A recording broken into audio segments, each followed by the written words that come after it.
19 s'est déployé à travers le monde entier en engendrant un impact négatif sur divers aspects de la société. Et puis l'attitude négative à l'égard des vaccins constitue un des obstacles majeurs dans la lutte contre la pandémie de Covid-19. Donc il fallait absolument que les gens partagent, parce que c'est une expérience, certainement ils n'auront pas cette expérience une deuxième fois dans la vie, une pandémie, la dernière grande pandémie comme ça, c'était 1940, c'était la grippe. Donc c'est une expérience extraordinaire, surtout qu'il fallait qu'ils prennent conscience de tout ce qu'on a mis en place. Et bon, ce soir, c'est seulement quelques éléments qu'on a montrés, de tout ce qu'on a mis en place. C'est parce qu'on a mis tout ça en place qu'on a pu gérer la pandémie. Et aussi, je voulais leur faire comprendre à ces jeunes que tout n'est pas des publications scientifiques. Il y a des publications de développement, il y a des publications de management, etc. Vous ne pouvez pas avoir fait 3 ans de pandémie et ne pas avoir des choses à dire.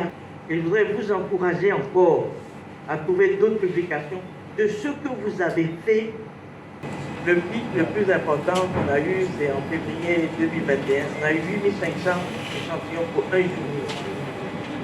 Et on doit répondre en 24 heures. C'était ce que le président avait demandé. Donc vous imaginez, il faut recevoir, il faut trier, il faut analyser, il faut alicoter, il faut ceci, cela. Il a fallu organiser les équipes en fonction. Dans le plus fort de la crise, il y a plus de 150 personnes de l'Institut Pasteur, tout confondu, de botanistes aux biologistes, etc., qui se sont mobilisés pour pouvoir faire face à la pandémie. Donc la première leçon apprise, c'est que justement en cas d'épidémie, il faut partager le travail.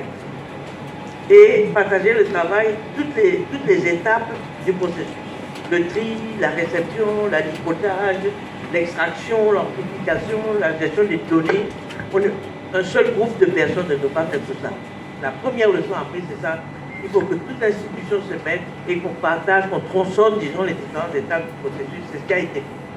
On est en situation de pandémie. Qu'est-ce que ça veut dire? Ça veut dire qu'on doit faire le diagnostic du plus grand nombre de personnes qui sont positives pour les soustraire de la population.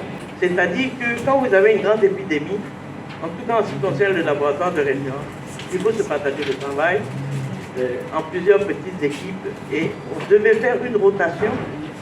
Depuis le 11 mars 2020, l'Institut Pasteur travaille 24 heures sur 24, 7 jours sur 7. Donc il faut des équipes, beaucoup de personnes, etc. C'est un bond technologique qui a été fait à l'Institut Pasteur de mettre les échantillons en cryopaniette en fait, cryoconservation. Alors pour remercier les partenaires au développement et le gouvernement, etc., tous ceux qui ont financé, qui ont accepté qu'on finance cet appareil-là, qui est un appareil semi-automatique. C'est un atout colossal pour la recherche sur les pathogènes respiratoires en Côte d'Ivoire. Mais ça tient moins de place. C'est-à-dire un même échantillon brut peut être divisé en 9, 10, ça dépend du volume. Donc vous avez une plus grande possibilité de conservation avec un plus petit volume. La deuxième chose qui est intéressante, je pense qu'elle le savait, c'est que dernièrement, on a essayé de séquencer des échantillons du début de la pandémie. Et elle a pu identifier un certain nombre d'échantillons en paillettes. On a sorti une paillette pour le faire. Et le rendement, le séquençage était meilleur, le rendement était meilleur sur les échantillons qui étaient conservés en paillettes. Donc vous voyez un peu, ça veut dire que sur ces échantillons-là, d'abord vous en avez plus, ils sont le même alicote du même échantillon, et vous aurez une meilleure qualité de la réponse du séquençage.